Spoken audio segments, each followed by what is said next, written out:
What's up everybody and welcome back to another cast from the Raidcall Dota 2 League Season 2. This is game 1, but you know, even in game number 1, you can't escape the number 2. It is everywhere. It's coming to get you. But this is a matchup between Liquid and Virtus.Pro. Liquid on the Radiant, Virtus.Pro on the Dire. This is a matchup that was postponed from earlier in the week to now later in the week because it is Saturday. Gotta get down on Saturday. But if you've seen the earlier matchup between Liquid and Virtus.Pro from the defense, so you saw that Virtus.Pro took a very exciting game from Team Liquid, and Liquid's really been struggling ever since they've been picked up. Haven't really beat in any sort of top tier teams. And Virtus.Pro, if they manage to take them down in this series, it is a best of 3 series, then that'll definitely go a long way in terms of boosting their confidence and boosting their morale. And as always, if you want an alternative version of this cast, check out youtube.com/myegnet or twitch.tv/OneMoreGameTV2, as I was trying to make it sound like sort of those fine print commercials where they just sort of go on and on, but I am not that good of a speaker where I can just sort of bust it out without a script and just speak really fast. Anyway, Virtus.Pro versus Team Liquid. Liquid, because they have the first pickup, can sort of afford to ban less top tier heroes, whether it be Bat, Magnus, Keeper Lilite, Undying. So they decided to go with the Bounty Hero opening ban. We'll see if they ban the Wisp. Wisp, pretty common choice for the second ban phase, or second pick phase after the first pick. Well, not really the phase, just the second and the third pick overall. Because Wisp and another hero that I can combine him with is pretty powerful. But instead, Liquid going to bat the Darkseer, and honestly, I haven't seen Virtus.Pro run a Wisp strategy ever, so there is something in that. You know, VP smartly bans out the bat, so top tier heroes are still left in the pool. Magnus, Keeper the Light, and Undying. And Liquid, I think they'll probably go for Mag here, even though he's sort of fallen off from the super first pick status. He's still first round phase worthy and still ban worthy. And Bulba does play Magnus to a very high caliber of play. And there we go. Man, it's like I'm a freaking psychic or something. As if I was a psychic, then I could predict anything. I could even predict who is watching this game right now. And yes, I am looking at you, random YouTube viewer named Daryl. Watch out. Anyway, Magnus is going to need the opening pickup by Liquid. We'll see if Virtus.Pro decides to commit with the Wisp, or if they're going to try to secure maybe Keeper Light or Undying to really help cement their lanes. Really try to take control of a tri-lane situation. And if we saw that other matchup in the defense 3, then you know that Virtus.Pro really put on a lot of pressure against Liquid. It was actually a really fun match. Not epic, but just really well played by both teams, and just fun to watch. Just good overall, solid Western Dota. And isn't that all we want in life? Solid, good, fun to watch, exciting Dota. You know what? If that's all you want in life, then you might want to have other goals as well, because that is one of the things you should have in life, but you should have other things to sort of balance that out. Meanwhile, Keeper Light is going to be a choice by Virtus.Pro right here. So maybe they're going to pick up Phantom Lancer. Phantom Lancer and Keeper Light are best friends forever. So they are literally tied around each other's fingers in a nice knot, because they are just so annoying to deal with, either in the lane, in the mid stage of the game where Keeper Light can just constantly pressure you with his Illuminate, in the late stages of the game where Phantom Lancer can split push and get recalled back. Pretty annoying combination, but instead Virtus.Pro going to solidify their Trine. Undying Keeper Light will pretty much decimate whatever Trine's focused against them. So one of the downfalls of this Trine again is that you sort of know that Virtus.Pro are going to run an aggressive tri-lane and not really run a defensive tri-lane, because this tri-lane is just too powerful to sort of run it in a defensive capacity, and they're not really the best roamers, so they can't even roam to mid lane and really put on a lot of pressure. So Team Liquid might be able to predict that and hopefully respond with other picks instead. And hopefully Liquid can pick more of a standard lineup. I know we all love to see the unconventional heroes from teams like Liquid. Even Virtus.Pro likes to go a bit out of the box. But Liquid have been struggling, haven't beaten any really sort of top tier teams recently, or since they've been formed. And I think they really want to find an identity, and I think playing standard for a bit will help them to sort of realize, okay, can we actually play standard? I'm sure they definitely can play standard, but whether it's the best style for them, that remains to be seen. So hopefully they'll go for a bit more of a standard lineup, and if they win game 1, maybe they'll go a bit crazy in game 2.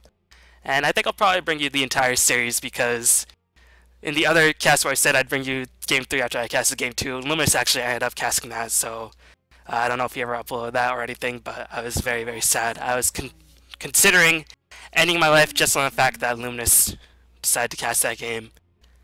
Yes, I need other things in my life to balance out Dota games. Meanwhile, Liquid gonna pick up the Lone Druid. Pretty solid choice. Strong mid-game presence, very, very tanky. He has a freaking bear too, which I think is pretty much the primary reason why any team would ever pick him up, because he has a freaking bear. And also he can become a freaking bear. Pretty deadly.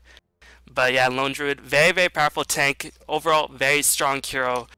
Great at pushing. Can sort of force engagements by sort of forcing a lot of focus on him, and Magnus can just jump in saying, "Surprise, bitches!" and come in with an RP and just kill everybody. And Liquid gonna choose a Tinker, so it's probably gonna be Korok Tinker and Bulba Magnus, as Virtus.Pro gonna choose the Phantom Lancer. Smart choice, because Liquid, I'm sure, would have banned out the Phantom Lancer in their second phases of the bans. So the BFFs will reign supreme, and this is probably the trying that Virtus.Pro are going to deal with. And the question is, how will Liquid decide to deal with it? Because Lone Druid by himself won't really be that strong against this tri-lane. So Liquid might be forced to run their own tri-lane to deal with this tri-lane. And one of the downfalls of this tri-lane is that it doesn't really have any good setups other than this Phantom Lancer Spirit Lance to slow people down. There's no like disruptions by the Shadow Demon to sort of stun people in place. There's no Leshrac Splitter. There's no Stormhammer by Sven. So there is some things that Liquid can do to deal with this Trine, but overall this Trine, very, very deadly to deal with. But it's probably going to be Bulba Magnus. Bulba Magnus is probably one of the best Magnuses in the American scene at the moment, if not the best, with players like Demon and other players like that. Keep in mind I said the American scene, not saying the European scene. Probably one of the best in the Western scene in general, so just want to throw it out there. Meanwhile, Liquid gonna ban out the Beastmaster. Interesting ban. It is an offlane hero that Virtus.Pro could try to potentially pick up. And looks like Liquid gonna ban out offlane heroes because Virtus.Pro only have their tri-lane, so Virtus.Pro have to pick up their mid-solo and either their offlaner or their hard laner, I guess will be the more appropriate term this game. Because the hard laner will most likely be matched up. Well, considering that Virtus.Pro are gonna try to run an aggressive tri-lane, it'll just be offlaner. So we'll see what Virtus.Pro decides to do now that a couple of the stronger offlane heroes have been removed from the equation. Maybe they're going to pick up Enigma. Bounty Hunter is already been first banned, Darkseer already first banned, Batrider, Undying all out of the pool. And Virtus.Pro going to ban out the Wisp. So pretty interesting, not really too many good laning partners to pair with the Wisp, but when Tinker gets his boost trials, Wisp teleports in with the carry. It's pretty much curtains for whoever that trio decides to gank. So a pretty smart ban by Virtus.Pro. Meanwhile, we'll see what Liquid decides to ban out. Windrunner is still left in the pool, probably one of the better offlane heroes still left, Queen of Pain, who could potentially play mid-solo or offlane. So Virtus.Pro still has a couple of options, but keep in mind Liquid does have the first pick after the second ban of phase has ended. Second ban of phase, man, sounding Italian. 10 seconds remaining. So Liquid just going to take quite a bit of time to think about it. They know they really want to get back to sort of the middle of the pack of the Raidcall Dota 2 League. I think they're 2 and 3, meanwhile Virtus.Pro 1 and 2, but Virtus.Pro did join the league a bit late, so they have more matches to play, whereas Liquid already in the middle of the road at the moment, and they really want to get sort of into at least prize money contention. And of course they want to be a known team, especially a team like Virtus.Pro who beat them in the Defense 3 match earlier, and didn't really show the best manners either, but Russians don't care who you are, where you're from, what you did, as long as you love them, or hate them. So Virtus.Pro going to ban out supports as well. Shadow Demon and Wisp. Tinker going to be mid-solo. Magnus probably going to be off-lane. We'll see if he's going to be matched up against a tri-lane. Probably going to be matched up against a solo because, again, this will most likely be an aggressive tri-lane. So Bulba will get a lot of free farm and will probably pick up a very fast Blink Dagger, which could be annoying for Virtus.Pro to deal with, but again, they have Keeper of the Light to hold the barrage, they have Phantom Lancer, they have Undying to really give them a strong mid-game fighting lineup. And at least Liquid does have Tinker to sort of counteract Phantom Lancer split pushing once Phantom Lancer does decide to deal with it. And Liquid are going to pick up Storm Spirit. Now this isn't really unconventional because Korok's been playing a fantastic Storm Spirit lately. And Storm Spirit pretty strong, especially with Tinker because they can gank all over the map. The question is, how will they lane this? And the answer is, I'm not too sure. Storm Spirit does want to get solo experience, so maybe we're just going to see a pure ancient stacking Tinker. I'm not too sure. 10 seconds. Most likely a safe lane Tinker, because Tinker can find his levels once he starts getting his boots of travel, so it'll probably be a safe lane Tinker with Lone Druid? Maybe Lone Druid jungle? I'm not too sure how these lanes will shape up, because all of these heroes desperately need experience. Meanwhile, Virtus.Pro going to pick up Night Stalker, most likely for Tame My Wild, who is one of these names somewhere. God. But Tame My Wild, big influence on my own Night Stalker play. When I watched him in the Raidcall Dota 2 League, or one of the Frag by Thor Open, he did bottle first and just sort of kept that to void creeps and just continuously bottle Crow, not really putting him at any sort of risk. So these heroes not really the best in terms of shutting down Night Stalker, and Virtus.Pro does have some very, very solid mid-game presence that can give Phantomlighter a lot of room to farm up. And keep in mind, heroes like Lone Druid, Tinker, not really the most mobile heroes. And Liquid's going to pick up a Dazzle, so screw conventional play. We're just going to go all out unconventional. Gonna pick up Dazzle. I love Dazzle. I think he's vastly underrated, but in this lineup, I'm not too sure. I mean, it's actually pretty deadly to put Dazzle against this lineup because Weave with Marching Machines, that is a lot of physical damage. Grave, if so, Stormsphere can dive in like a boss and just not really be afraid of anything. And he does have a slow, albeit it does take to level 3 before it fully stuns. He does have some nice healing to help heal up the bear, very spammable cooldown, so Dazzle. But again, the big factor is that Weave with the March Machines. I think that is just such a deadly combination, and can definitely put a thorn in Phantomlighter's annoying hide. And also, one of the big annoyances to dealing with Keeper of the Light is that he just blasts down your creep wave, so you're left vulnerable if you don't have anything like a pipe or a mecha. But Dazzle can cast Weave, so pretty much even if one creep remains, you can still go to town on that tower and just sort of try to siege it down just on the back of your immense armor. So Dazzle, pretty strong pick in my opinion, and we're probably going to see Fluff play this Dazzle, but again, the question is, how will they lane this? As it's most likely going to be Magnus off lane, Lone Druid mid lane, Tinker Ancients, dual lane, Storm, Dazzle bot. I have no idea. And meanwhile, it looks like Virtus.Pro going to respond with a Lion choice. Interesting. I think this is more focused on shutting down Storm Spirit, because Storm Spirit does like to go Bloodstone. Korok Storm Spirit very strong, but he does like going for either Bloodstone or Orchid first. So Storm Spirit does zip in, Lion can be there to disable, prevent a lot of follow-up stuns, and follow-up reinforcements by Liquid, or a lot of the initial burst damage at the very least. If they manage to kill Storm Spirit at the start of the battle, a lot of Liquid's damage potential in the early stages of the game just goes down the toilet.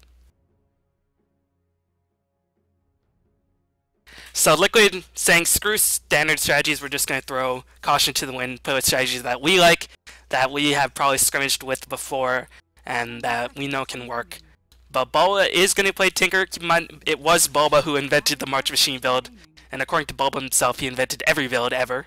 But he was pretty much the only person who ran the March Machine build in the early stages of Dota 2. So it is nice to see Bulba playing Tinker, but we're going to see Fluff playing the Magnetar. So we're going to see a support Magnetar, because why the heck not? As we have the awesomely fluffy Spirit Bear cosmetic. It's a panda. It's a panda bear. Aww. I hate pandas, because actually, if you know my friend Warren, who I play with, his nickname in high school is Panda Bear, and panda bears are exceptionally lazy, and pretty much, humans are the only reason why they're still alive. But that's a whole different story, as we'll introduce the players and teams in a minute, as both teams going to congregate. Who has better level 1 level 1 fighting skills? Definitely Virtus.Pro. Because Dazzle, not only the best level 1 fighter, but Liquid just going to back off as these wards going to be placed pretty aggressively. Again, I'm thinking Virtus.Pro do want to run an aggressive tri-lane, and looks like they're taking measures to do that. But actually, it looks like Illidan, Airman, is going to rotate back to the top lane. Not too sure how these lanes will actually shape up, as it might be dual lanes, and looks like it will be a dual lane Keeper of the Light Undying. And that could put on a lot of pressure by itself, and it does give Undying a bit more experience than you otherwise could expect. But we'll choose the players and teams right now, after the pause does finally end.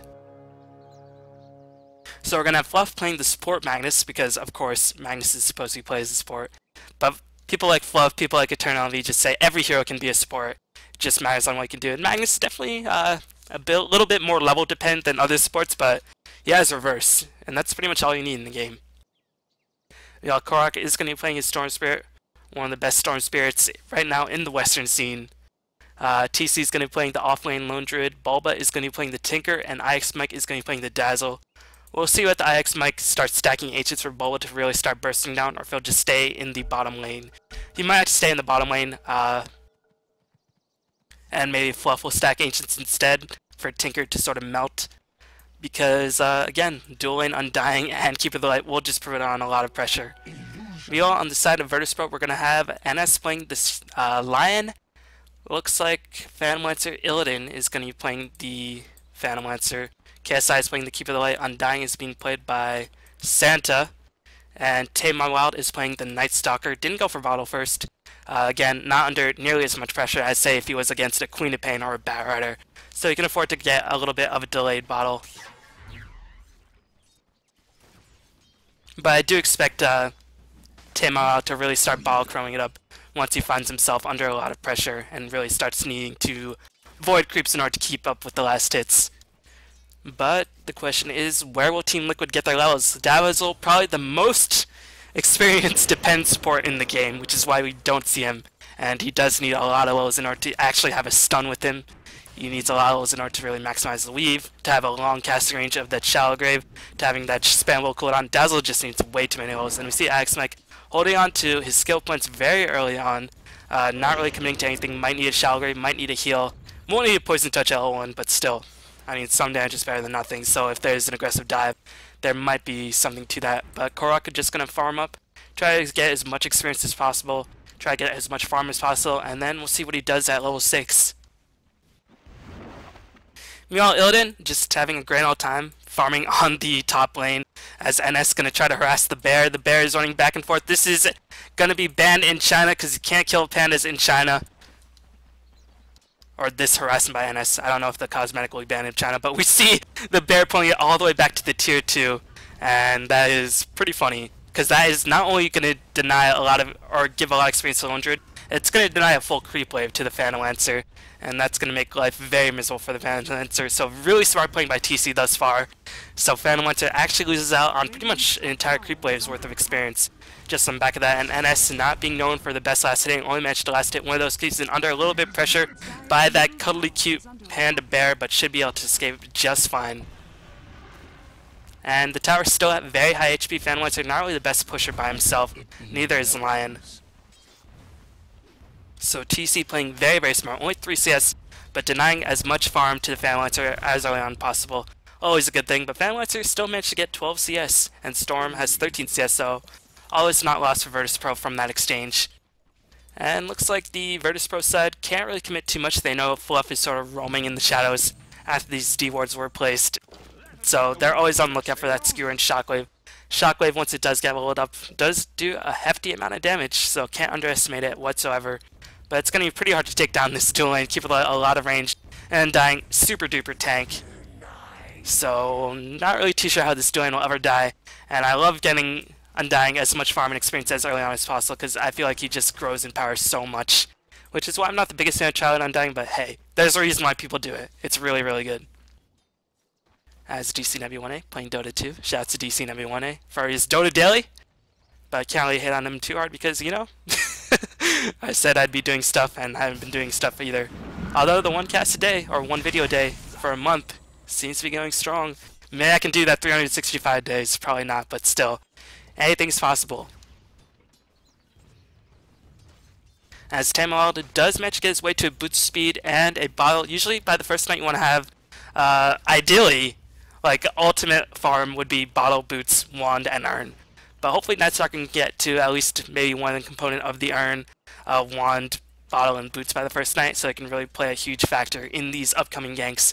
As NS is going to camp the top rune, looks like the courier is going to camp the bottom rune, but Bulba is going to spy this courier with his little eye. Unfortunately, Nightstalker does get an illusion rune for his troubles, because the Nightstalker not afraid of commitment, unlike other people, as looks like TC going to take a lot of damage. He is going to be the first one to die, as unfortunately he played with death a little bit too long, and he paid the ultimate price to Lion and the Phantom Lancer. So NS doing a nice job already setting up a kill, and the question is, how will Liquid decide to stop this Phantom Lancer, because he's not slowing down in terms of farm. And he picked up a first blood, so he should be just fine. Mine. So I expect once Korok to hit level 6, Maybe once a lot of the first net pressure has ended, Korok will just relentlessly gank the Fan Monster with 1 or 2 supports with him. But again, the problem with Liquid is that all of their heroes need so much experience to function at a high level. And I expect doing a nice job. Level 3 Dazzle, 4.5 minutes, 5 minutes in. Definitely pretty good at this point because of those creep pulls. But we're going to see an Illuminate fly in. Not able to steal any creeps. We're going to see a Poison Touch as well as an Electric Vortex. Here comes a Shockwave as looks like the damage over time and the Korok last hit. Able to finish up the kills, and that is going to be gold into the pocket of IX Mike, 70 gold. IX Mike is like, I'm rich, bitches. What are you going to do about it? So a little bit of failed aggression by Virtus.Pro, and you sort of understand where they're coming from. Virtus.Pro being Russian and always playing super aggressive, and the fact that they have an aggressive try and really want to make a lot of things happen. But here comes IX Mike with Rotate. Nice heal to get a bit of bonus damage, and he did have level 2 of Poison Touch to get a little bit of extra slow duration. Looks like he is going to max Poison Touch well, at least get 3 points, because usually Dazzle build a lot of times was just to get 3 points of Poison Touch and then just leave it there. But now, because level 4 Poison Touch is just such a short cooldown, I think it's like 5 or 7 seconds, so ridiculously short cooldown, it might be worth your while to just max Poison Touch by 7 just for that cooldown. And it's a pretty hefty range. I think it's 650 or 700 range. Definitely nothing to be underestimated. As yes, I play too much Dazzle. But Dazzle is super fun because I think he's probably the best late game support in the game, just because all his skills scale exponentially. Or not exponentially, just remain super viable as the game goes on. But here comes the reinforcement by NS to the bottom lane, trying to catch off Fluff. Here comes Illuminate flying in. IX Mike is going to be a bit of trouble. He is going to take an Impale right to the face, but the Illuminate does with Fluff. Going to skewer NS right back as the Shadow Wave does come in, healing IX Mike and Fluff for a bit. And here comes the Dynamite, as looks like NS in a very awkward position. IX Mike is forced to Shallow Grave himself. He is going to die nonetheless. Night Stalker is that reinforced, as he is definitely going to die. Does die to the end, dying. Going to deny a bit of gold to the Night Stalker, but Korok in a lot of trouble as well. Not really enough mana. But NS not going to turn his attention onto him just yet. And Mew on the top lane looks like Illidan not caring about TC, just going in for the kill. Gonna get a kill despite bears and tangles. And TC does die. So already things are going pretty well for Virtus.Pro, keeping their aggression on, getting Fan Lancer pretty much uninterrupted farm for the most part. And Fan Lancer, even if he had his farm slot interrupted, already has 2 kills to his name. So things not looking the best for Team Liquid. But again, all of their heroes scale remarkably well to the late game, so all is not lost for Team Liquid just yet. Meanwhile, here comes the Night Stalker rotating in on Bulba. Bulba trying to cast that laser, does get a laser cast, but Bulba should be okay. He is going to be okay. As Bulba did get awards transferred in, most likely to IX Mike, because those 6-minute wards did expire. And you can see, look at the die wards just placing him super aggressively, just trying to spot out all of the movement. And they figured that Fan Lancer is probably going to get ganked no matter what because of Storm's vast initiation. We'll just try to ward up all over on the range jungle and just try to keep them down before, so that they don't even get a chance to gank Fan Lancer. We're going to stop that problem right before it even happens. Meanwhile, TC is 0-2 thus far, only 11 CS. It might be time for TC to rotate to the jungle because things are not going well for our Lone Druid Fan. I mean, right now, I think people in China would literally just behead him for treating his panda so cruelly. But still, even though there was a duel on the bottom lane, Undying just now hit level 5, and keep in mind KSI still at level 4. And meanwhile, here comes a rotation by Tamo Wild. Let's watch him very carefully, trying to go onto Bulba, and he's going to find Bulba. He's going to kill Bulba. Bulba never stood a chance, and that means, oh man, at least Bulba is going to get some Ancient Gold into his pockets, but he's not going to get the experience that he desperately needs, because again, everybody in Liquid does want a lot of experience. And meanwhile, there's initiation onto TC. Meanwhile, Fluff does manage to kill Lion, but TC dies, and Night Stalker did pick up the last hit. Did he pick up an urn? 15 urn of gold in the bank. We'll see what he decides to go for, as Korok going to be in lot control, does part break Cane Boots, but still cannot outrun the nighttime as the zombies and the creeps trying to cock block Tamad as long as possible. Here comes the Poison Touch. Will be stunned, because I think that is level 3 Poison Touch. Will be stunned, but still not enough to save the life of Korok. Level 10 Night Stalker in the first night, and it does not seem like he's going to let up whatsoever. IX Mike going to juke as if his life depended on it, because honestly it did. Unfortunately, not enough mana to cast that Poison Touch, so Night Stalker should be able to escape. Going to grab a Teleport Scroll. No, going to pick up the Strength Treads. top tower has fallen. And meanwhile, Phantom Lancer does kill a top tower, so things are not looking good for Liquid at this stage. All the heroes are under a lot of pressure, and Bulba, 600 gold away from the Chalice, but it's pretty risky for him to just farm the Ancients, especially without any wards, because the Night Stalker doing a nice job wrapping around, and that's another benefit of having all these wards up. He can sort of spot out if the Radiants are going to ward their own jungle. And, of course, if they ward their own jungle, then Night Stalker can just find another path, or just maybe pop a Smoke of Deceit to gank the Ancients. But it looks like there's going to be an attempt onto Illidan's life. Any dust. There is dust on Korok, but Illidan playing super safe at this point.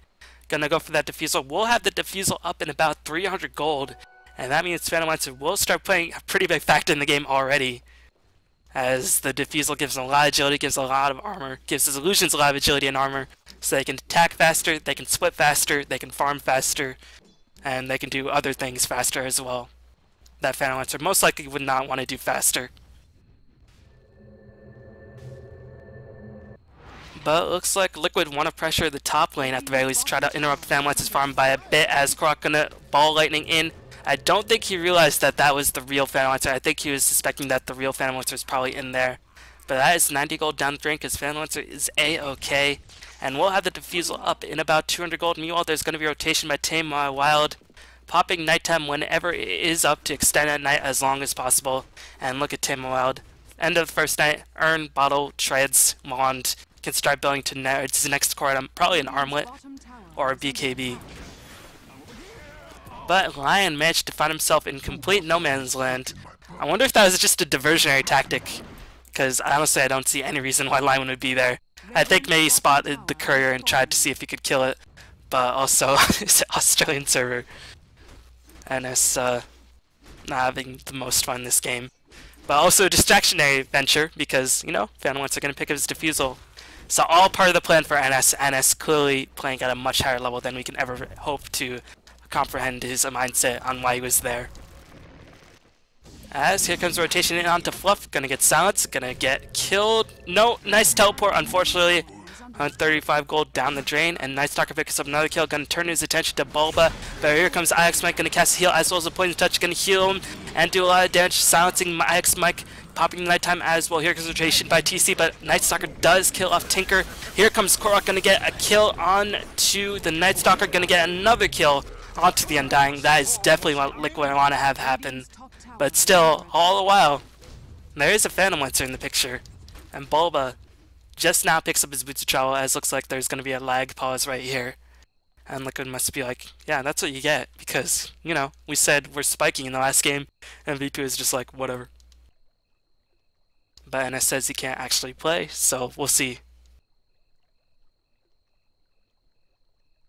So despite the kill count being relatively even, VP has a 2-tower advantage. They have a free farming Phantom Lancer who has not been touched whatsoever, either in a good or a bad way. As really, Liquid can only try to touch the Phantom Lancer in a bad way. I don't know why I'm going on all these really, really terrible metaphors, as, you know, that's usually Luminous' specialty, because he watches those anime cartoons with Ugu little people.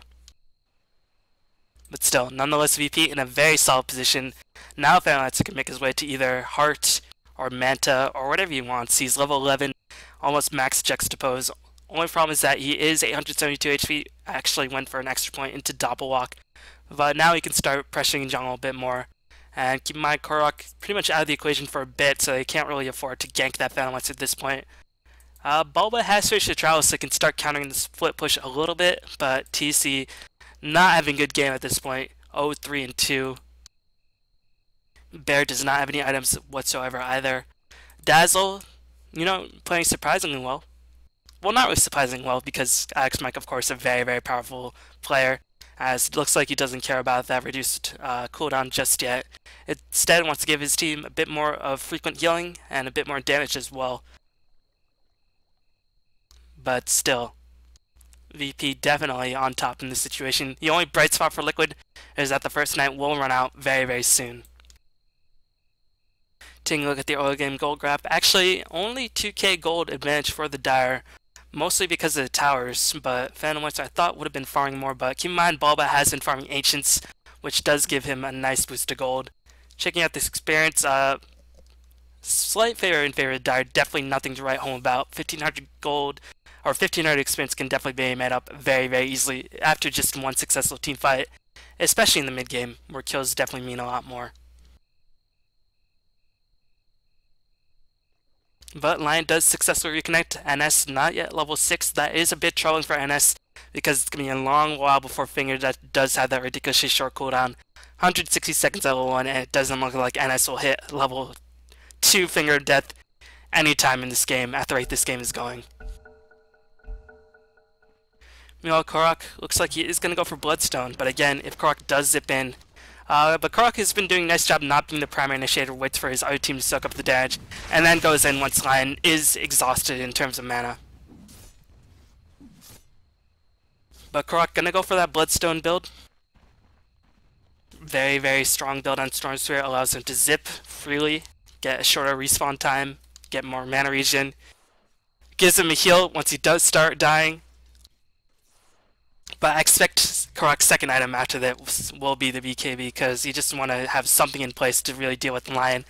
And Night Stalker, who, even though he does drop off pretty hard after the second night, always will remain relevant as long as Storm Spirit does not have that BKB because of his insanely long duration silence. As Bulba with TC gonna pressure the mid lane, here come the March Machine spams, and looks like Santa very hesitant to throw down a Tombstone just yet. Only level 2 Tombstone. Interestingly enough, went for a second point of Soul Whip for that extra boost in terms of healing. But this middle tier 1 tower will end up dying. NS on the other hand did match Kit level 6 finally, but Cupid Light still yet to hit that point just yet. And Undying trying to get the deny, but Cupid Light doing a nice job. Santa almost traded his life to try to get that deny, but unfortunately Liquid not in a good position to pick up that kill. Meanwhile, on the bottom lane, Korok does die. Night Stalker silence as nighttime just ran out, and with the help of NS was able to successfully kill the Storm Spirit. Always using Finger Up because it has such a long cooldown, you want to use it whenever possible. Because, I mean, that burst damage could mean an instant where Storm Spirit could just zip out. And Storm Spirit is all like zippity doo dah, zippity a. My oh my, this is a terrible day. As Cupid Light, not too sure if he's trying to farm this wave or just reduce it. Looks like he's just going to farm it, try to get level 6. Not going to leave it for the PL whatsoever. I don't know if PL could actually take that stack considering his HP pool is all of 900 HP. And Cupid Light going to get a nice level 6, so now I can start having Recall into the equation, as well as having a definitely a less risky channeling of Illuminate on his hands.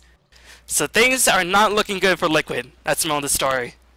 But it is finally, the first night has been ended. But Night Stalker looks like he'll hit level 16 by his second night and have access into that insanely long darkness duration. So that is not a good omen for Liquid. And we'll see what Liquid's game plan is. Again, support Magnus, not going to pick up any big items very, very soon. Gonna have those arcane boots. If I was a Liquid, I'd just, you know, farm Fluff up and hopefully try to get a lucky Blink Dagger somewhere.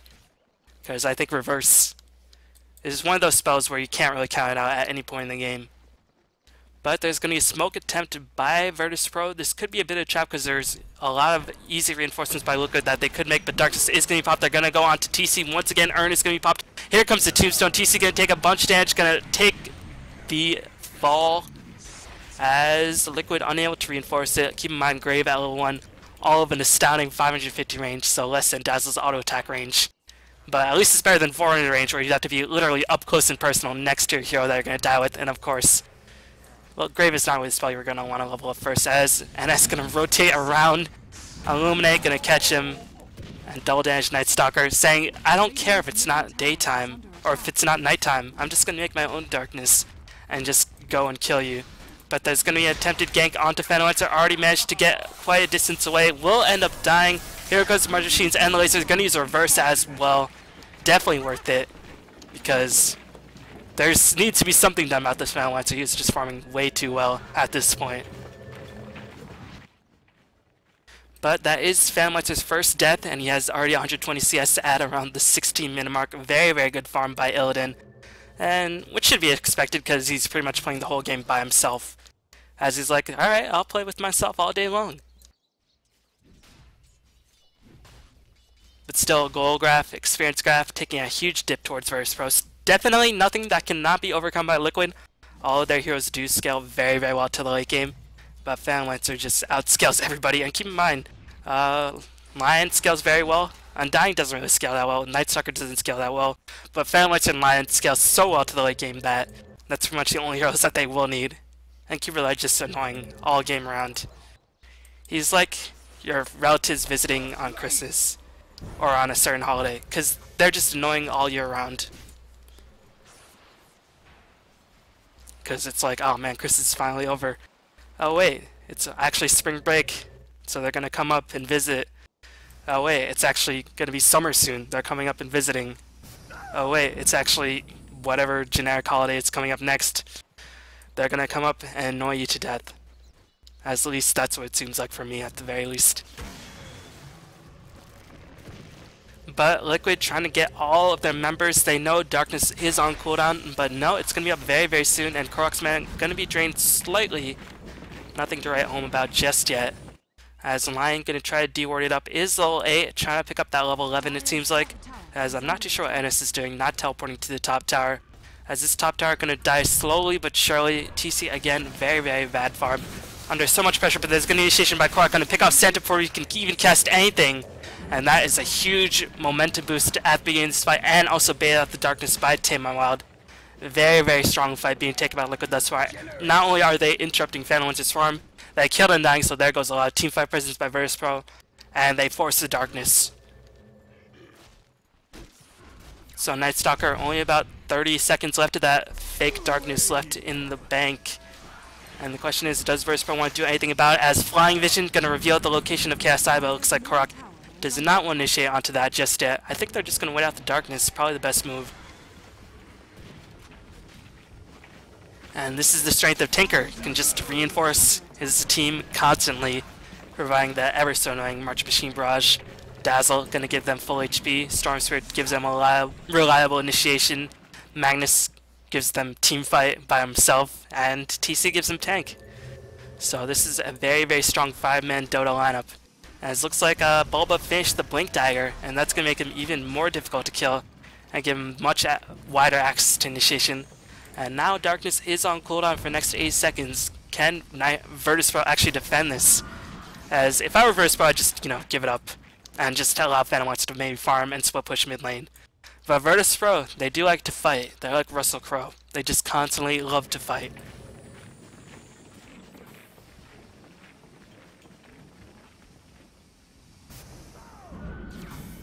And you see what Korok's doing? Constantly laying down the Stack Remnant, because it does give you flying vision, so you can see over the trees and see the Night Stalker. Constantly giving vision to see, alright, are Virtus.Pro going to initiate on us? Are they trying to gank us? Are they going to try to split push? And Phantom Lancer wisely just decides to farm elsewhere. Because Virtus.Pro still have a Keeper Light, who is probably the most annoying hero to deal with in terms of pushing against him. Very close to Tinker and Nature's Prophet though, and Phantom Lancer. But in the early game, Keeper Light does reign supreme with Tinker. But the March Machine's cleared the creep wave, Illuminate's on cooldown, and the Bear is starting to do his job. And Virtus.Pro gonna finally give it up, but you can see Phantom Lancer doing the smart thing, split pushing across the map, already level 2 of Diffusal Blade, nicely done. And the question is, will Korok initiate? Night Stalker a little bit above half HP, it might be time for Liquid to initiate. As yes, Korok is gonna get greedy. They're gonna initiate on the Night Stalker. He is very tank, but a nice reverse by Fluff. Skewers in. Gonna get a nice Shadow Wave as well. Gonna pick off 2 kills very, very quickly. Gonna return fire on NS. NS is gonna die in a giant explosion from that heat-seeking missile. So a beautiful engagement by Liquid. Korok constantly biding his time, and Virtus.Pro just a little bit too slow to retreat. Keeper Light already teleported himself out of there, and that might mean another tower in the pockets of Liquid. But you can see Phantom Lancer starting to get his push going. And I'm not too sure why Phantom Lancer went for a level 2 Diffusal. It does give him a lot of damage, but he's still very, very frail. He can be killed quite easily by those March Machines. As there's going to be initiation by Korok, gonna grab Santa. There goes a lot of Virtus.Pro's team fight. Not too sure why Santa is so far ahead, as he was not expecting Korok. And I think Virtus.Pro is starting to reveal their uncertainty in dealing with Storm Spirit. And North America is just like, yeah, now you know how it feels like. We've been dealing with Storm Spirit for the past 4 or 5 months. whether it be Blitz or Karak or whoever. Storm Spirit, super annoying hero, because once he starts going, he does not stop rolling. Man, already 11 Bloodstone charges. So he's going to do very, very well as this game goes on. Probably going to go for BKB next, I imagine, to really shut down the silence. As I think that is Artificial Darkness. It is Artificial Darkness being popped yet again. But at the very least, Night Stalker will be level 16 by the time the second night does roll around. So you can have access to that very, very long duration short cooldown darkness. You know, Bulba gonna farm Ancients. I think Tim Wild spotted the March Machines because his creeps were seeing that. But Virtus.Pro very hesitant to engage that. There could be a Dazzle, there could be, more importantly, a Storm, but Storm Spirit is just gonna happily farm his way to maybe a BKB on the bottom lane. And as picks up a double damage, gonna initiate onto TC. Hopefully Lucky Entangle does get a Lucky Entangle onto Night Stalker and gonna delay the gank.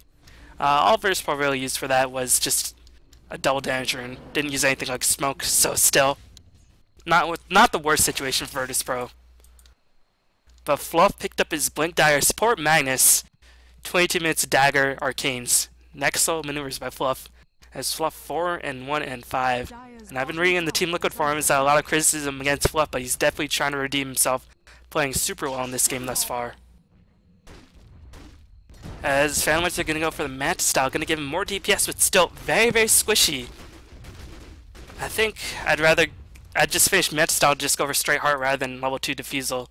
Keep in mind, level 2 Diffusal is like 850 gold for an immense amount of damage. But Korok going to reveal the Flying Vision, going to reveal the Phantom Lancer. And oh man, the trap is about to be sprung.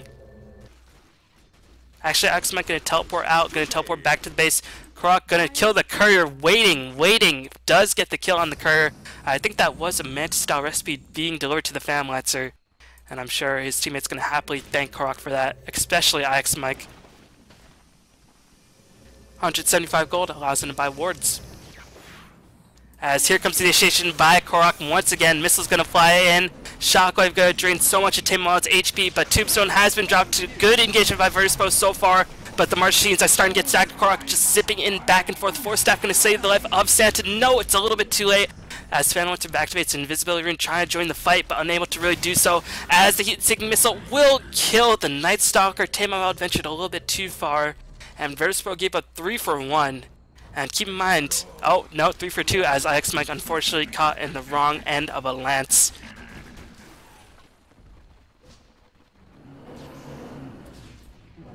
And the question still remains, how will Liquid deal with this Phantom Lancer? But still 3 for 2, and didn't even use his reverse, gave Storm Spirit a lot of Bloodstone charges, 3 more charges, so he can constantly zip back and forth. And also, if he does die, we'll have a very, very low respawn timer. One of the most underestimated things about Bloodstone is that you get a very short respawn timer. And you can see the goal graph starting to take a slight swing towards Radiant. They have taken 3 towers, Virtus.Pro on the other hand have taken 4 towers, and experience graph definitely in favor of Team Liquid. Again, nothing to be super concerned about if you're a Virtus.Pro fan, but we're starting to see some resilience shown by Team Liquid. And now Tinker gonna go for the Hex. We'll have the Hex up relatively soon. And I imagine, Storm, are you gonna go for BKB? No, looks like he's gonna go for his own Hex.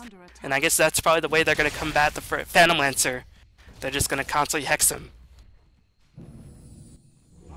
And that's a very viable strategy considering Phantom Lancer, again, not going for the early heart. Instead, just using 850 more gold to give him a lot more damage. So you can sort of understand where Illidan's coming from. But now Virtus.Pro in a little bit of an awkward situation, definitely caught on the back foot, as they have a very strong mid-game lineup, but Liquid, again, as they start getting levels, they just become so powerful. As there's just going to be a bit of slow on TC, but Dazzle, 4-second cooldown on level 4 of Shadow Wave. No, 6-second cooldown, my bad. Can pretty much negate a lot of that void damage altogether. Bulba going to teleport into on that bear. Going to pop a smoke. Again, Sentry Ward being placed to try to sort of prevent that. As Shockwave constantly outside of the Virtus.Pro vision range. As TC is going to reveal himself. I don't know if that revealed the fact that there was a smoke, because Virtus.Pro are playing very, very hesitant. But Phantom Lancer doesn't mind this, just going to continue to farm up. But here comes the push in by Team Liquid, trying to claim this bottom tier 1 tower, give them a lot of Roshan control, and they are going to take it very easily, uncontested. And you can see what Bulba's doing. He's like, I can play like a pseudo Fan Lancer as well. Just expose myself to no risk and split push your towers by myself.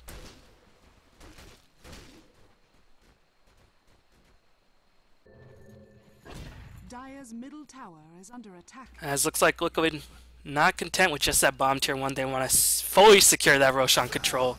Try to take the tier 2 as well. They know they have all the advantage in the world at the moment. Not really all the advantage in the world, but they do have reverse polarity and a dagger on Magnus. As Bulba again blinking ahead, gonna constantly hurt down Night Stalker. As here comes a blink in, and Korok is gonna immediately pick up the kill on Night Stalker and a Sinlacho. Gonna get the finger off. Where'd the finger go? As here comes a reverse, gonna catch off 2 heroes, KSI and Santa, both in Sinlacho, and Airman Illidan cannot stand and fight because he doesn't have a heart, but they're gonna go back onto Korok because Night Stalker did buy back, but Storm Spirit with that instant respawn, he had sufficient charges on Bloodstone where he could instantly respawn. So overall, another good fight being taken by Liquid. Nice reverse by Fluff. And good aggression being shown by Bulba and Korok, just disabling Night Stalker before he can get the silence off onto Korok or Bulba. And that opened up the avenue of initiation for Fluff. Able to get a nice 2-man reverse. But still, Virtus.Pro defend their tier 2 and they didn't lose the Phantom Lancer. But again, everybody on Team Liquid scales so well, and finally IX Mike is at a high enough level where he can put a point into Weave.